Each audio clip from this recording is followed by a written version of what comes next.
আজ বৃহস্পতিবার। আজ ঠাকুরকে প্রণাম করে সকালটা শুরু করলাম।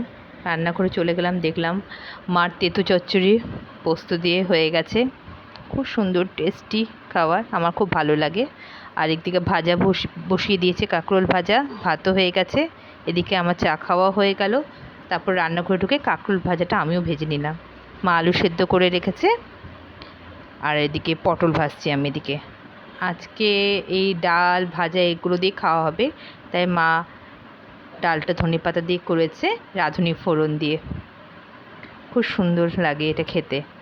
আচ্ছা, এটা কি বলো তো, কী মনে হচ্ছে? মেটে চচ্চড়ি বলতে পারবে কি এটা? না না, এটা ওলের তরকারি। কালো কালো হয়েছে বলে মেটে চচ্চড়ি মুছে লাগছে, তাই না? যাই হোক, এদিকে আমি পেঁয়াজটা ভেজে ফেললাম, একটু রসুনও দিয়ে দিলাম, কারণ আলু সেদ্ধ মাখানো হবে।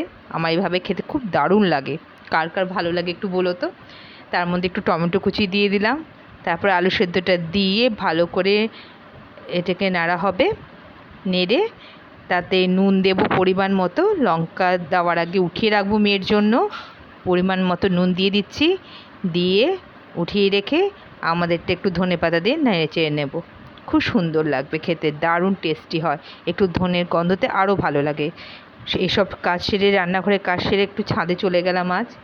এই গাছটা আমার বাবার হাতে লাগানো, খুব ফুল ফোটে মাঝে মাঝে, খুব ভালো লাগে দেখতে এই ফুলগুলো। সবসময় বাবা বলতো এটা আমার হাতে লাগানো গাছ। সত্যি, আজ তোমার ফুল তোমার চরণেই যায়। এই ফুলটা এখন বাবাকেই দিই আমরা বেশিরভাগ। আমার বাবা দাঁড়িয়ে থেকে বাড়িটা বানিয়েছিল খুব সুন্দর করে। কষ্ট হয়, মায়া লাগে তার জন্য। যাক, মানুষ চলে যায়, সব থেকে যায়। যাক, সবার ভালো ভালো যাক আজকের দিনটা, এই বলেই শেষ করছি ভিডিও।